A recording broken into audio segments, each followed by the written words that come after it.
This your girl Nina coming again with another video. This video is gonna be a story time. I'm gonna talk about the passing of my sister, my twin sister, and how she passed away. Can you like, subscribe, give me a lot of thumbs up. Make sure you turn on your post notification. Every time I drop a video, you guys will be notified. And I really was deciding if I should do this video or not. It's very touchy to me. It's very hard to even speak on it. I just decided to do a story time. Again, I may shed a little bit of tears in this video. If I pause a little bit, and I just want to say this, I'm not doing this video to make anyone feel sorry for me. I just want you guys to really get to know who I am. Really hope you guys, let me turn the light, can really see me. I'm in my closet because I didn't want my sons to hear me talk about this, because I get very emotional and I don't want them to see me cry. So I think this is the safest place that I can talk to you guys about my twin sister. So, as you guys know, or some of you guys may not know if you have not looked into some of my videos, I am a twin of my twin sister who is no longer here with me.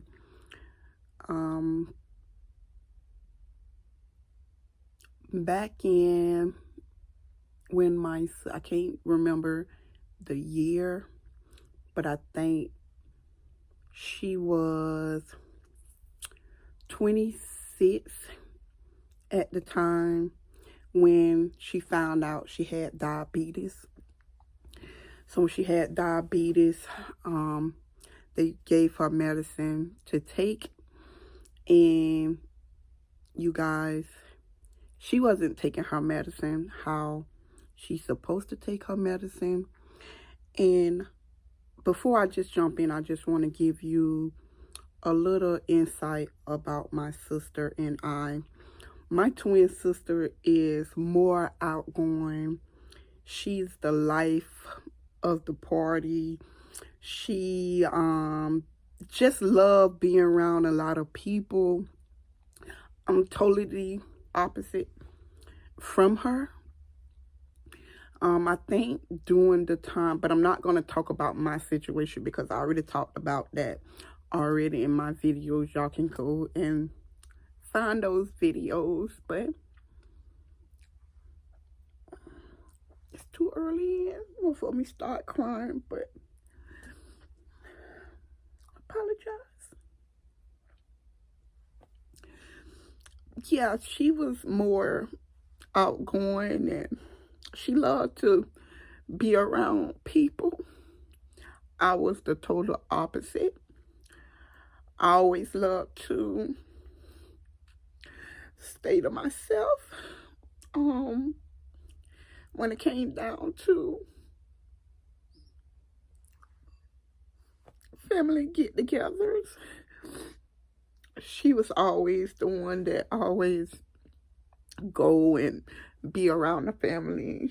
And me, I never went. She always asked me. Sometimes I'll go because she asks me, and when I do go, I won't stay that long, but I'll leave. I'll go because she asked me to go. But yeah, she was totally different from me. She was always the hype person, the one that loved to go out, hang out, and everything like that. Again, I was totally the opposite. So at the age of 26, she found out she had diabetes. She was not taking her medicine how she's supposed to. She was married. She had 2 kids. She have 2 kids, 2 girls. Those make them my nieces. So went on with life. She was just taking her medicine whenever she felt like she wanted to. So down the years, when we got in around the, I'll say like 27, 28, it really started to hit her. She began to have multiple strokes. The doctors did not know why she was having strokes.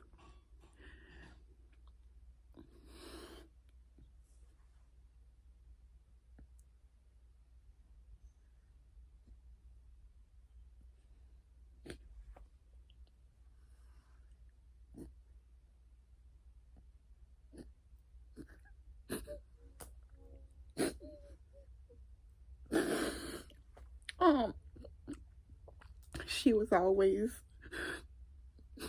a hard worker. She always had 2 jobs. She always loved it to work.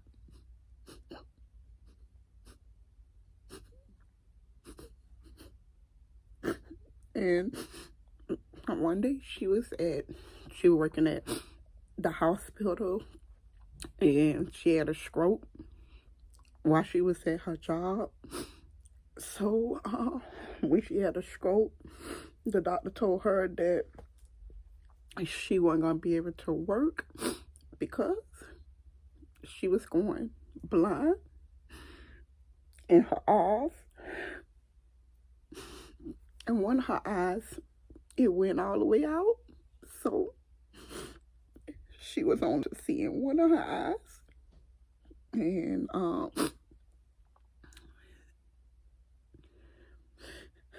so she had to quit both of her jobs. She was taking care of my mom at the time. My mom do have seizures. So she really couldn't take care of my mom like that no more because she was going blind and her health was failing. So she had to quit both of her jobs. So she started getting depressed. And she was asking me, like, how she's supposed to pay her bills without a job. So me, as a twin sister, I always tried to encourage her. I always tried to uplift her spirit. I never cried around her, but I always cried in the inside because I can just look at her and I know that she's scared. She didn't know how to deal with her situation.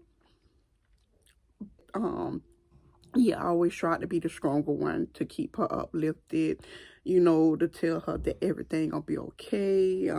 You need to take your medicine, you need to eat right. And some days she'll take her medicine and she'll be on the go with taking her medicine, and some other days she'll eat how she want to eat and won't take her medicine how she's supposed to. And the doctor told her that she couldn't play with her life like that because she have diabetes, and what diabetes can do to her.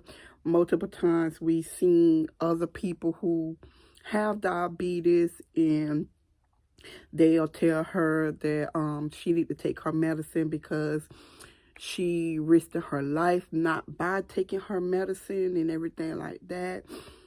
So every time I used to come to her house, I always used to make sure she take her medicine. She make sure she eat.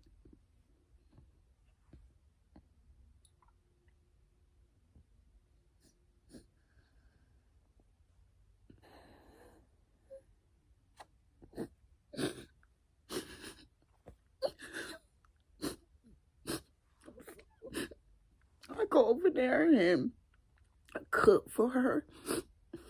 I make sure she have everything. But her main focus was how she gonna keep a roof over her head for her and her kids. So as a twin, my twin sister, I wanted her as comfortable as I know how. I didn't want her to worry about anything. I didn't want her to stress because I didn't want her to put more stress on her, what she already dealing with, because that is a stressful thing when you lose your eyesight, when your health going down. So I took it upon myself. I made sure I paid her bills every month until the day she died. I made sure everything that she needed, that she had. I'll call her when the times that I'm home and she home. We always talking on the phone. So she'll call me and ask me what I'm doing, or can I come over there with her? And I go over there and sit with her. Then I may ask her, did she take her medicine? And then she'll tell me no. So I'll make sure she take her medicine and everything like that. But every time I used to go over there, she would always just stare at me. I never asked her, why are you staring at me or anything like that, but she would always just stare at me. And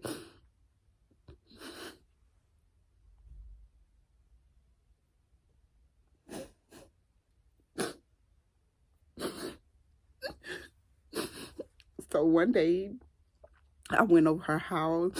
No, she called me, and she asked me, she was like, can you just come over my house? I can't keep nothing down. I'm keep throwing up. So I said, yeah, I'm on my way. So I went over there to her house, and when I got there, I tried to make her eat, but she kept bringing everything back up, and she'll try to get up and walk, but she couldn't walk. I guess she was so weak to walk. So she said, let me sit back down. And she looked at me.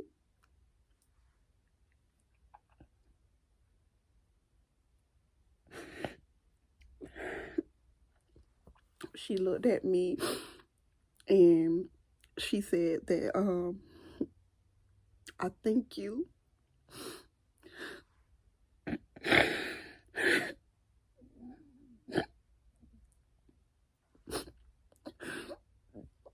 for everything you doing for me. But it should not be like that you the only one over here helping me. And I told her immediately when she went to talking like that, I say, don't worry about that. I say, that's what I'm here for. I'm your sister, and I'm going to be with you until the end.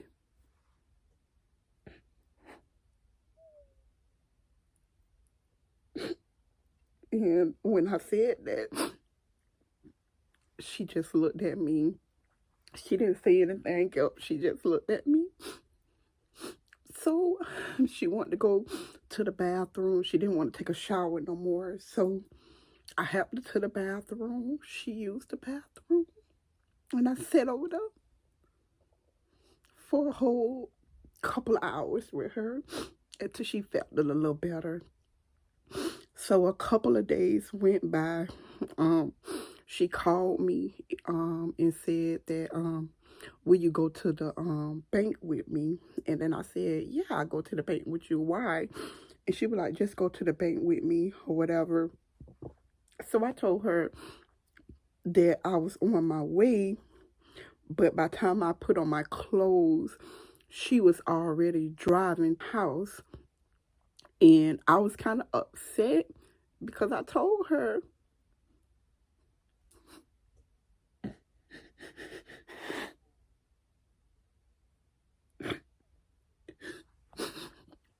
but I told her that, you don't supposed to be driving. But my sister was the type of person, even though I seen the hurt and pain in her eyes and that she was scared, dealing with this. She didn't want nobody to help her with anything, to help her to the bathroom, even though she couldn't see. She only could see out of one eye. She was still driving, and sometimes I have to take the keys away from her because she'll still drive. So I met with her at the bank, and she went in and put me on all of her accounts.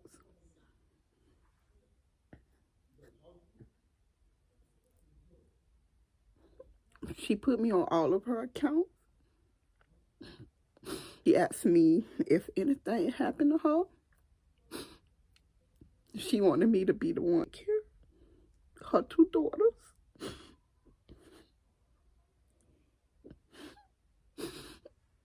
Unfortunately, I did that, but I can't really talk about that situation because I'm dealing with something.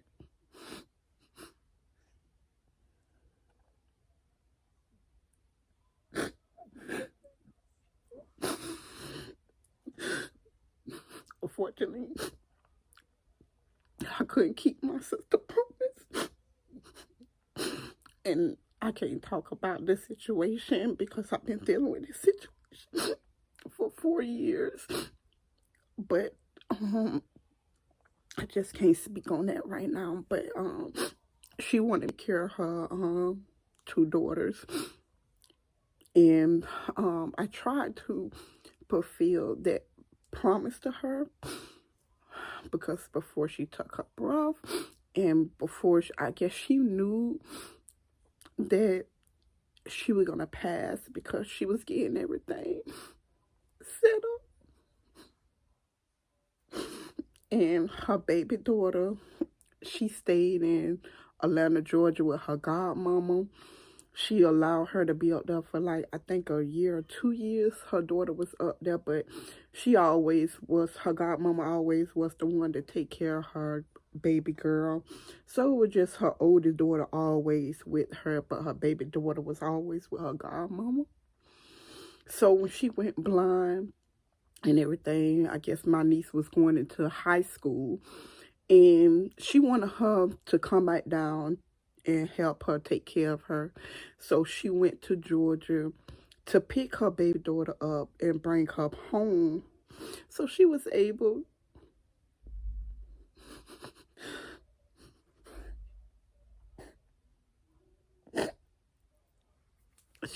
to go get my little niece and bring her home. And 2 weeks after she came and went and go get my niece, she was in and out the hospital because she kept having strokes, and they didn't know why she was having strokes. So she'll stay overnight for like a week or 2 in the hospital. And she finally got out. She was going to all her appointments. She was going to the eye doctor. They was working on her eyes. She already had lost one eyesight, but they was working on the other eye. And she asked me, can I come pick her up and just ride her around? So I did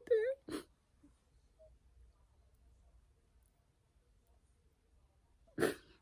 So I rode her around, and she wanted to go by my oldest sister's house. And I pulled up in front of my oldest sister's house, and she kept saying,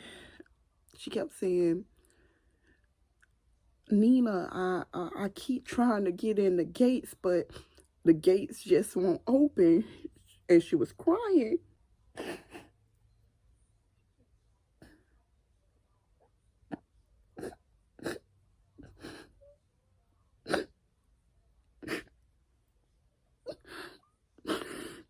So she was crying. And she was saying that I can't get in the gates. Nina, what that mean? I keep trying to get in the gates, but the gates won't open. So I'm crying in the inside because I never want her to see me cry. And I said, Trina, don't worry about it. It don't mean anything. So she kept saying, but I'm trying to open the gates, but I just can't get in. But at that time, I didn't know what was going on. The doctors them saying that she was hallucinating things and stuff like that. So within 6 months, my twin sister died.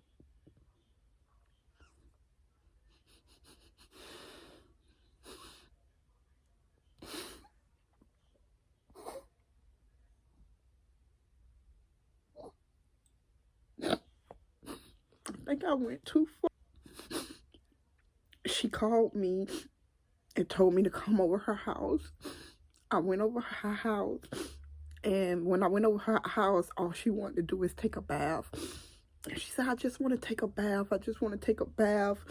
Can you just help me to the tub to take a bath? So I said, yeah. She was so weak, she couldn't even walk.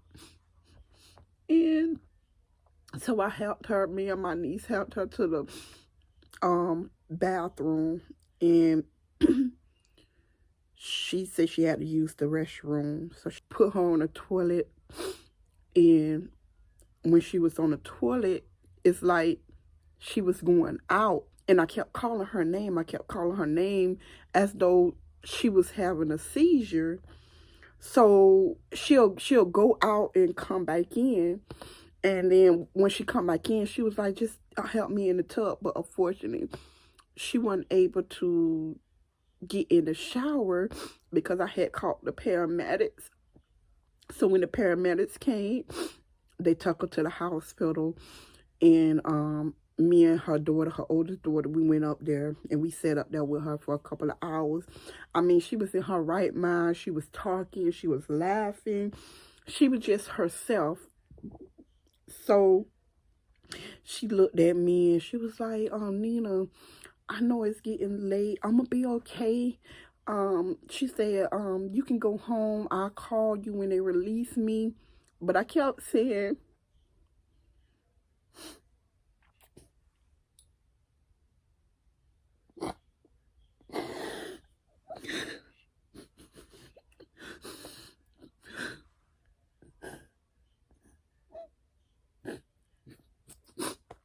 are you sure?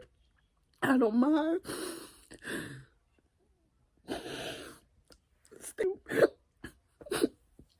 And she was like, no, I'm going to be okay. I'm going to call you when I'm ready so you come pick me up. So I said, okay, me and her daughter.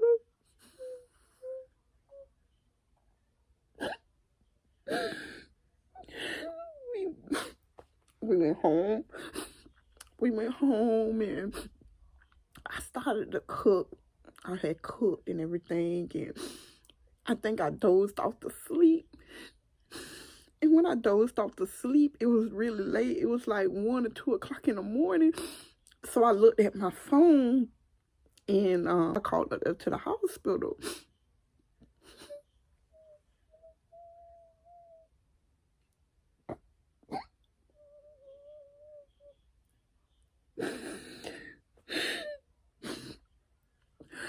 I called up to the hospital. I asked, I said, my sister, is she still in the hospital? Because she haven't called me to pick her up.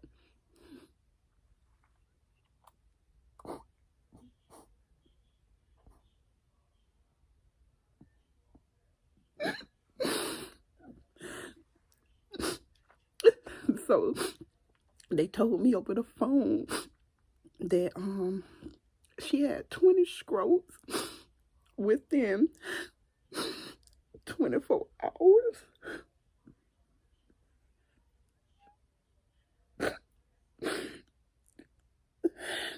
So they say the last one really hit hard. Had to put her in ICU.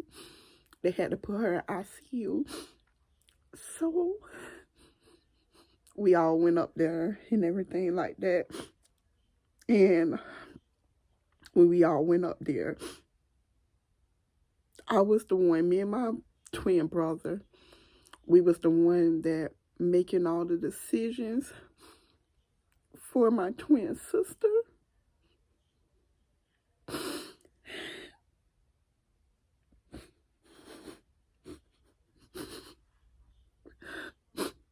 But she didn't make it. They had to put a tray in her throat, and they said that we had to make a decision because she's gonna be like that for the rest of her life, tied down to a bed, or take off the ventilator.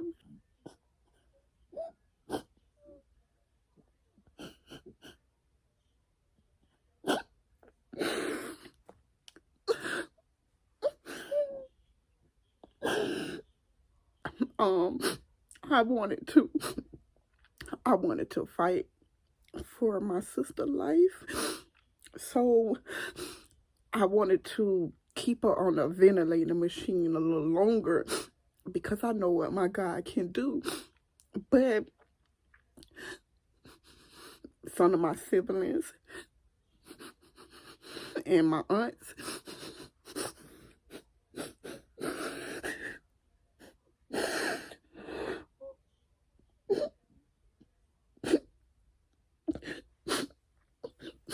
went behind my back, and they went and told the doctors that I'm not the one that should be making decisions for my twin sister because my mom is still living, but my mom is not able to make right decision for my sister. And I was kind of upset.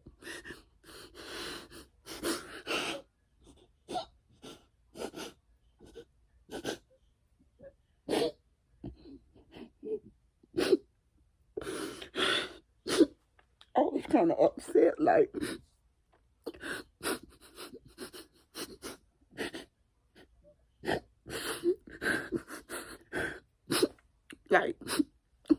why would y'all do that? Like, y'all don't know the bond that me and my twin sister had.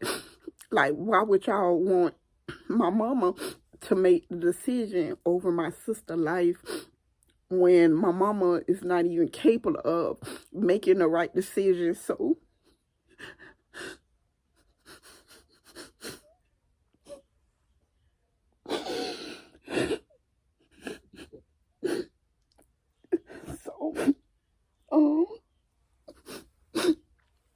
people was coming up to the hospital, family, and one of my aunts, she was taking care of her at the time. She was going with her to all her doctor's appointments, doing everything that our aunt's supposed to do to help her niece. But at that time, I guess my sister didn't want her to help her anymore. I don't know what the altercation was, came down with them two, but my sister said that she didn't want her to go to none of her appointments with her or anything like that. And she was like, so I was like, well, how you supposed to go to all your appointments? Because I had to take my kids back and forth to school, and when she go to her doctor's appointment, it'd be really early. So she was like, well, I'm just gonna go, I'll be okay to go to the doctors. And I was like, no, you can't go to the doctors by yourself. You blind, you can't really see, so how you supposed to do it? So me, I'm like, okay, I'll go with you to all your doctor's appointments. So she was like, no, I'm gonna be all right or whatever. And every time I say, okay, tell me what time you go to your doctor's appointment, she'll never tell me. So she'll end up going to, I think, one of her doctor's appointments by herself. And again, like, I don't know what the altercation was between her and my aunt.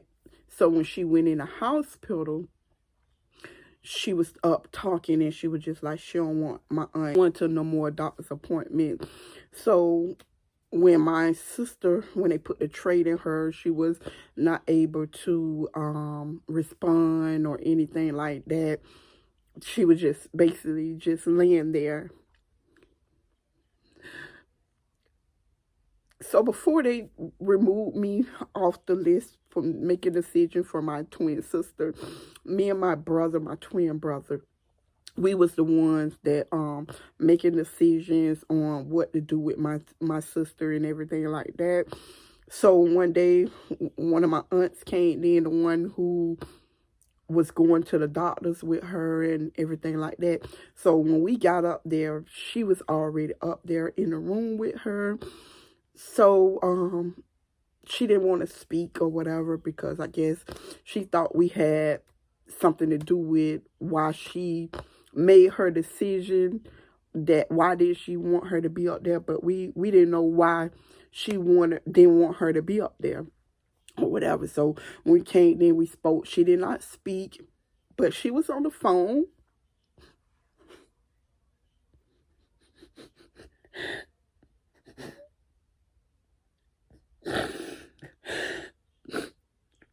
About my sister and all of her condition, what's going on with her and everything like that. So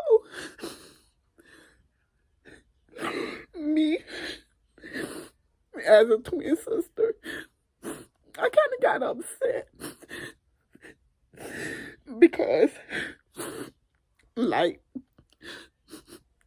you talking on the phone with people, even though I don't know, it could have been, you know, family members or whatever, but you on the phone talking to to people about my sister, about, yeah, she didn't want me to be up here, but I'm up here, and just saying all kind of stuff, being her sister. Like, my sister is not gone. She can't not talk out her mouth. She can't. I think that was very disrespectful, because she could still hear. So I asked her, I say, well, you know, if you want to talk like that, you know, you can exclude yourself outside and talk to whoever you want to talk on the phone, but respect my sister, you know. So she went going all off and everything like that. So I said, oh no, we're not going to have that around my twin sister. So I went out and went to the nurse stand, and I asked them, can they remove her? Me and my brother asked her, can they remove her out the room, because I'm the one who making the decision for my sister, and I don't know all that energy around my twin sister. So they told her she had to leave, but she kind of made a big scene. So the security guard came, and she wanted to, you know, jump in me and my twin brother face and say all this and say all that. So at that time, you know, we went up there to the stand, and it's not like we were saying that nobody couldn't see her. But at that time, I made a decision, just the immediate family. I know we all family, but I was making a decision like only the mother, the sisters and brothers, and the nieces can come up there and see her at the time right now. So everybody got upset, you know, why you did that, and this and this and this and that. But I just felt like at this time, ain't no need to be going back and forth. Ain't no need to be arguing, and it's supposed to be peace. My sister is on her dying bed, and y'all making all this commotion all around her. How do she supposed to fight when she hearing all this bickering and going back and forth with one another? And my mind was just on my sister. So that's what I did. I made that decision.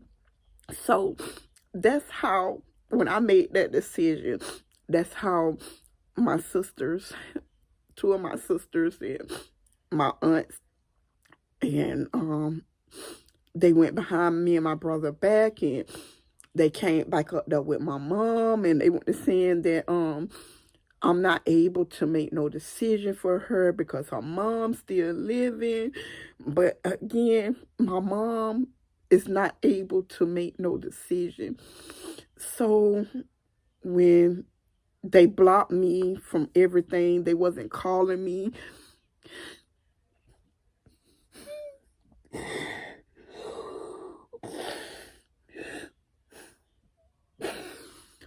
They didn't call me to put the trait in her throat when they made a decision to take her off the ventilator. They didn't fight for her too long. I feel like they gave up too quick. They just, because what the doctor said, they gave up too quick. And when even though they said my sister wasn't able to talk, she wasn't able to move her right and left. So I told my twin sister I would go in there every day. And I would ask my twin sister, I say, if you can hear me, blink your eyes 3 times. And she'll blink her eyes 3 times. So I touched the bottom of her feet. I say, if you can feel me,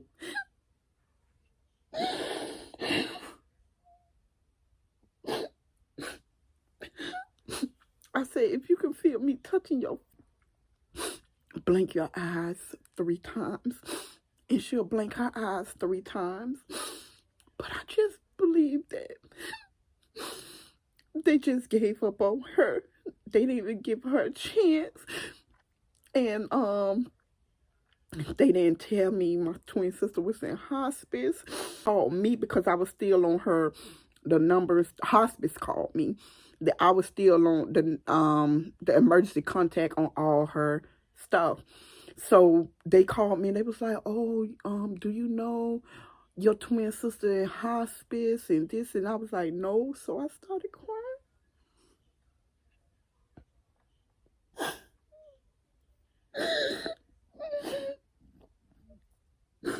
So I started crying. They say, well, you need to get up here. And you got a whole lot of your family members. They upset. They talking about they want to remove her from here and take her out into another hospital and stuff like that. But I came up there and all of my aunties and I was up there.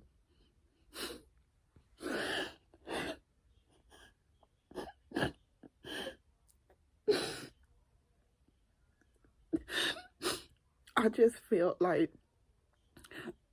auntie should be there when we going through to, you know, to encourage us, to keep us uplifted through all that. And I just feel like if it was one of their siblings, they wouldn't even allow us to come in there and to do that to one of their loved ones. So why would they want to do that to my twin sister? So they tried to remove her, and hospice people said that, I understand that they said your mama the one that make all the decisions. We're gonna listen to you. Do you want them to move your twin sister, or do you want her to stay here because they had her on a feeding tube? And I said no. Allow her to stay there because her daughter was crying and her daughter was saying that's not right. Why are they trying to move her mom? And she just want her mom to be peaceful.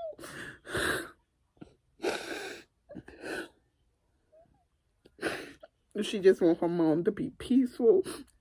So they allowed her to stay there. They did not allow her to move. The family member was upset, but that's okay. As long as my sister was comfortable. And they was talking to us and saying that she's at peace, she comfortable and everything like that. My sister died July the 4th at 12 o'clock on the dot. They did not call me when my sister passed. They said that my aunt, who she didn't want in there, she called everybody who she wanted to call and told them that my twin sister passed. And all of them came up there. And the nurse called me like an hour or 2 hours after she passed. And she was like, oh, did your aunt call you?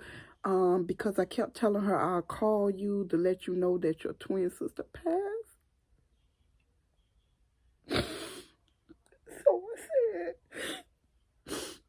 So I said, no, she have not called. She was like, oh, because I told her I'll call you, and she called everybody, and everybody came up there and seen your sister, and well, you need to get up here because your twin sister, she passed away. And I went up there and seen my twin sister.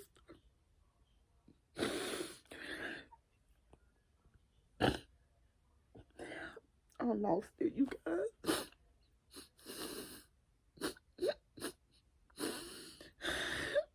My sister been gone almost, 4 years now. And I have not grieved over my sister until now. I always try to keep myself busy.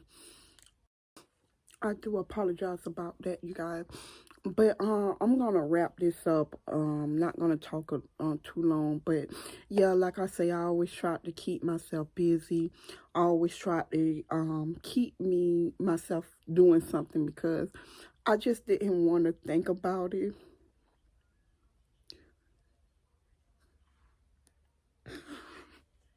Because me and my twin sister, we always talked about what we want to do together. And my twin sister died at the age of 34. She died at the age of 34.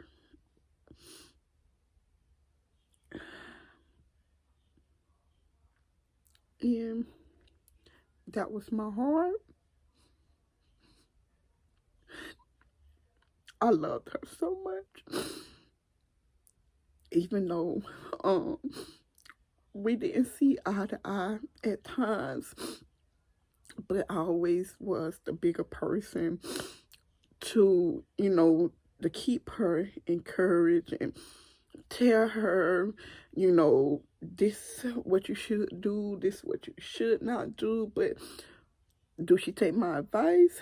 No. But at the end of the day,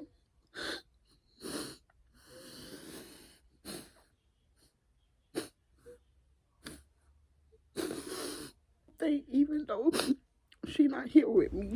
And I just want to say this, even though I'm crying, you guys, everything that I've been through in my life, it didn't break me.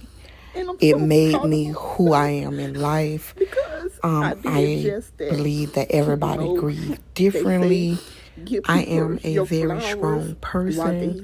This is just the story of my life. How much I love her.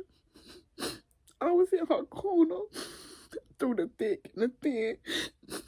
I was always there with her kids and everything. But never allow anybody to make you feel guilty of you grieving over a loved one. You grieve at your own pace, and through time and the grace of God, we will all get through this. I've been dealing with for 4 years, and I can't talk about it. But at the end of the day, I tried to fulfill my sister's promise to take care of her kids, but I couldn't. Thanks for watching. Like I always see you guys in the next video. Bye.